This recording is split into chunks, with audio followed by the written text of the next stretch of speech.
નમસ્કાર દર્શક મિત્રો, દિલોક સત્તા શોમાં આપણું સ્વાગત છે. ક્યારેક લાગે છે કે જંગલો પણ શ્વાસ લે છે. એના વૃક્ષો માત્ર વૃક્ષ નથી, એ તો વીતેલા સદીઓના નીવડેલા સિપાહીઓ છે.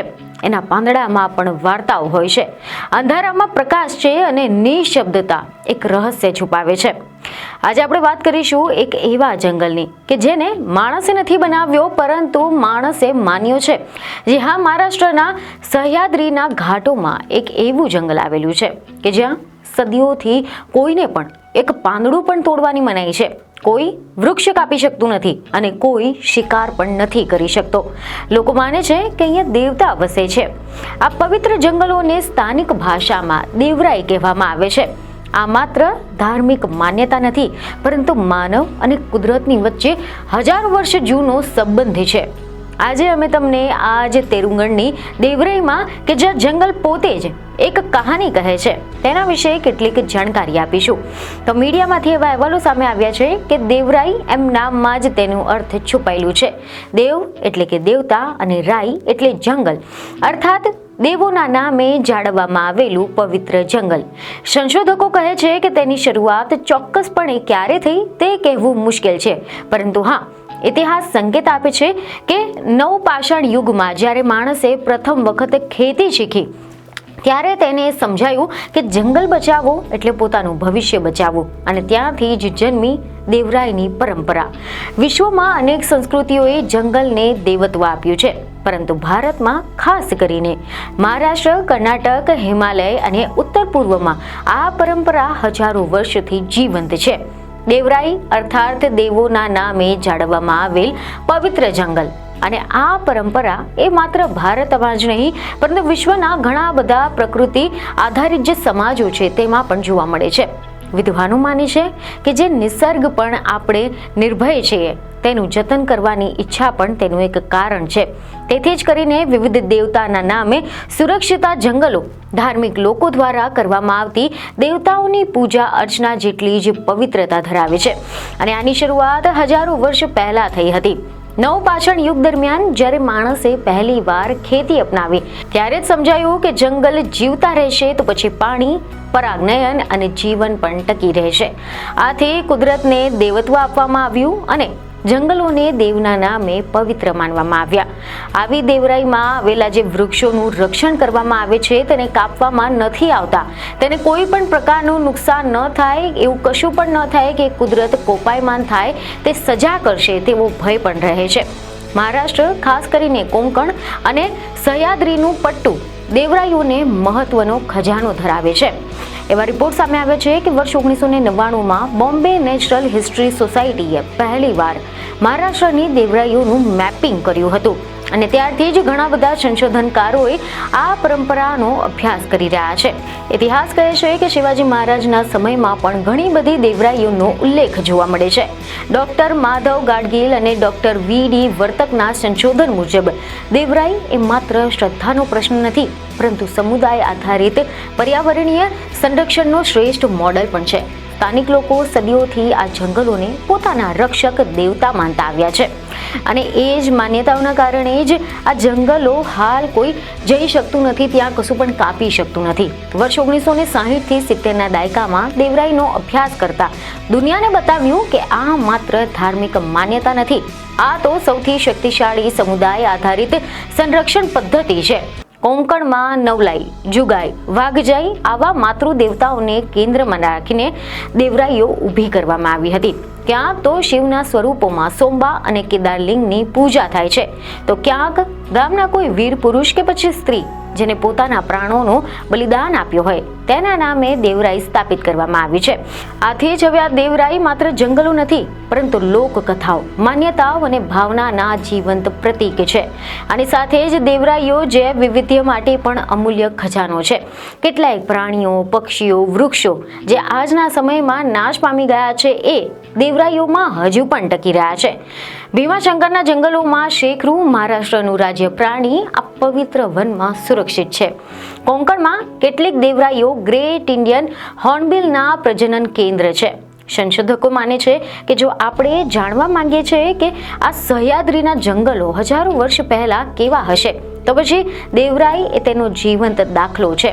મીડિયામાંથી એવા અહેવાલો સામે આવ્યા છે કે દેવરાઈઓ સહ્યાદ્રીની નદીઓમાં ઉદ્ગમ સ્થાન છે. અહીંયાથી નીકળેલા ઝરણા તેમજ આ જંગલો વરસાદ પકડી રાખે છે અને પાણીને ફિલ્ટર કરે છે અને સ્વચ્છ અને જીવંત સ્ત્રોતનું રક્ષા કરે છે અને સમગ્ર વિસ્તારમાં સ્વચ્છ જળ આપે છે. IUCN દ્વારા એવા અભ્યાસ કરવામાં આવ્યું જેમાં એવું સામે આવ્યું કે દેવરાઈના પાણીની ગુણવત્તા એ વિશ્વ આરોગ્ય સંગઠનના જે ધોરણો છે તેનાથી મેળ ખાય છે. ગ્લોબલ વોર્મિંગ અને આબોહવા પરિવર્તનની સમસ્યાઓની વચ્ચે આવા પવિત્ર જંગલો એ પૃથ્વી માટે કુદરતી રક્ષણ કવચ પૂરું પાડે છે. પરંતુ સત્ય હકીકત તો એ છે કે દેવરાઈઓનું અસ્તિત્વ જોખમમાં છે. નવા રસ્તા, વીજ લાઇન, ડેમ અને કૃષિ વિસ્તાર આ બધાના જ કારણે ઘણા બધા જંગલોને ખંડિત કરી રહ્યા છે. ઘણી બધી દેવરાઈઓ ડેમના પાણીમાં સમાઈ ગયા છે કે મોટા જંગલોને તૂટીને નાનકડા ખંડોમાં રૂપાંતરિત થઈ ગયા છે. સંશોધકો ચેતવણી આપે છે કે જો આ પવિત્ર જંગલો નાશ પામ્યા તો પછી માત્ર સંસ્કૃતિ જ નહીં પરંતુ સમગ્ર પર્યાવરણ તેની કિંમત ચૂકવશે. આ બધા પડકારોની વચ્ચે પણ એક આશાની કિરણ છે કે કોંકણ અને સહ્યાદ્રીના ગામોમાં દેવરાઈ આધારિત અર્થતંત્ર ઊભું થઈ રહ્યું છે. હિરડા, બેહડા અને ઔષધીય છોડનું આંતરરાષ્ટ્રીય પ્રમાણિત ઉત્પાદન એ સ્થાનિક લોકોને રોજગાર અને આવક આપી રહ્યું છે અને એ આવકનો એક હિસ્સો ગામ ફરીથી દેવરાઈના સંરક્ષણમાં લગાવી રહ્યો છે. આર્થિક લાભ મળતા જ યુવાનો પણ દેવરાઈની રક્ષા માટે આગળ આવી રહ્યા છે. દેવરાઈ માત્ર જંગલ નથી, એક જીવંત વારસો છે. આધ્યાત્મિક પણ છે, વૈજ્ઞાનિક પણ છે, પ્રાચીન પણ છે અને ભવિષ્ય માટે અનિવાર્ય પણ છે. આજના જમાનામાં જ્યારે આબોહવા પરિવર્તન માનવ જાત માટે હાલ તો ચિંતાનો વિષય બની ગયો છે ત્યારે આવામાં દેવરાઈઓ એ પ્રશ્નનો જવાબ આપી શકે છે કે જો કે આપણે હજુ પણ શોધી રહ્યા છે કે કુદરતને કેવી રીતે બચાવવી જોઈએ. તો જવાબ કદાચ સરળ છે કે જ્યાં લોકો કુદરતને દેવત્વ આપે છે ત્યાં કુદરત પોતે પણ જીવંત રહે છે અને એટલા જ માટે દેવરાઈઓનું જતન એ આપણી સંસ્કૃતિ, આપણી ધરતી અને આપણી ભાવિ પેઢીઓ માટે અત્યંત આવશ્યક છે. જો કે દેવરાઈ અથવા તો દેવોના નામે આવા પવિત્ર જંગલના રક્ષણની જે પરંપરા છે એ મહારાષ્ટ્ર સહિત દેશના ઘણા બધા રાજ્યોમાં છે. અન્ય રાજ્યોમાં તેને અલગ અલગ નામે ઓળખાય છે પરંતુ આ ખ્યાલ સમગ્ર ભારતમાં એકીકૃત થઈ ગયો છે તેવું લાગી રહ્યું છે. કર્ણાટક, કેરળ, તમિલનાડુ, આંધ્રપ્રદેશ જેવા દક્ષિણના રાજ્યોમાં મોટી સંખ્યામાં દેવરાઈઓ આવેલી છે. ઉત્તર પૂર્વના રાજ્યોથી માંડીને કાશ્મીર સુધી હિમાલય પ્રદેશમાં દેવોના નામે સુરક્ષિત જંગલો મોટા પ્રમાણમાં છે. એક રિપોર્ટ એવો સામે આવ્યો છે કે એકલા હિમાચલ પ્રદેશમાં જ 5000થી વધુ દેવરાઈ છે કે જ્યાં તેને દેવભૂમિ કહેવામાં આવે છે. મેઘાલય, સિક્કિમ, હિમાચલમાં દેવરાઈઓ છે. ઉત્તરાખંડમાં પણ છે. કેરળ, કર્ણાટક, તમિલનાડુ અને આંધ્રપ્રદેશમાં પણ છે. ઓડિશા, મધ્યપ્રદેશ, ઝારખંડ જેવા રાજ્યોમાં પણ દેવરાઈ છે. મધ્યપ્રદેશ અને છત્તીસગઢમાં તેને સરના કહેવામાં આવે છે. તમિલનાડુમાં તેને કોવિલકાડુ કહેવામાં આવે છે જ્યારે કર્ણાટકમાં તેને કાન અથવા તો દેવરકડ કહેવામાં આવે છે. પંજાબ અને નાગાલેન્ડ ઉપરાંત આસામમાં તેમજ અરુણાચલ પ્રદેશમાં પણ દેવરાઈઓ આવેલી છે. જમ્મુ અને કાશ્મીરમાં પરિયોકા બાગ નામથી દેવરાઈ ઓળખાય છે. જંગલના આધારિત જીવતા વિશ્વના અન્ય દેશોના ઘણા બધા સમાજોમાં પણ આ ખ્યાલ જોવા મળે છે. જેમ કે આફ્રિકાના કેન્યામાં કાયા નામના જંગલો છે. તે કાયા જંગલો દેવરાઈ જેવા જ છે પરંતુ તેમાં દેવતાઓ કે જંગલ જેવું કશું નથી. કાયાના દુર્ગમ વિસ્તારમાં જવાની કોઈને પણ છૂટ નથી. ફક્ત આદિવાસી જૂથોના વડાઓને ત્યાં જવાની પરવાનગી છે. જાપાન જેવા વ્યાપક શહેરીકરણ પામેલા દેશોમાં પણ શિન્ટો શ્રાઇન્સ નામની દેવરાઈઓ છે. જગતભરમાં દેવરાઈઓ જોવા મળે છે. કેટલાક તો ખૂબ જ નાના છે, 4-5 વૃક્ષો અથવા તો થોડા વૃક્ષોવાળા એક નાનકડા ટાપુ પણ છે. તેના બીજા છેડે તમે 70થી 80 હેક્ટરની દેવરાઈઓ પણ જોવા મળે છે. જોકે AERF તેમજ સ્થાનિક ગ્રામજનો અને આદિવાસી સંઘો બધા જ મળીને એક નવું આર્થિક મોડલ ઊભું કરી રહ્યા છે. હિરડા અને બેહડા આ ઔષધીય વનોપજને આંતરરાષ્ટ્રીય પ્રમાણપત્ર મળી રહ્યું છે. ગામની સીધી આવક, રોજગાર અને ગર્વ મળી રહ્યો છે. ગામની સ્ત્રીઓ પ્રોસેસિંગ સેન્ટરમાં કામ કરે છે અને દેવરાઈ ફરીથી જીવવા લાગી છે.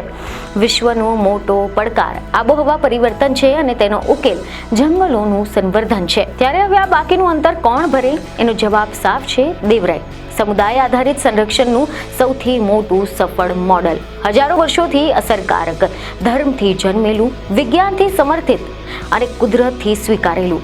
દેવરાઈ કોઈ જંગલ નહીં, એક વચન છે કે જે આપણા પૂર્વજો દ્વારા કુદરતને આપેલું વચન કે અમે તમને બચાવીશું અને બસ આ જ તે વચન આપણું છે. કારણ કે જો દેવરાઈ બચી રહેશે તો પછી પાણી બચશે, પ્રાણી બચશે, ધરતી બચશે અને આપણે પણ. જ્યારે તમે જંગલમાં ફરી એકવાર જશો તો પાંદડું ખસે ત્યારે કદાચ તમને પણ એક ફુસફુસાહટ સંભળાશે કે અહીંયા દેવો વસે છે. તો આ હતી કહાની એ જંગલોની કે જ્યાં દેવ વસે છે.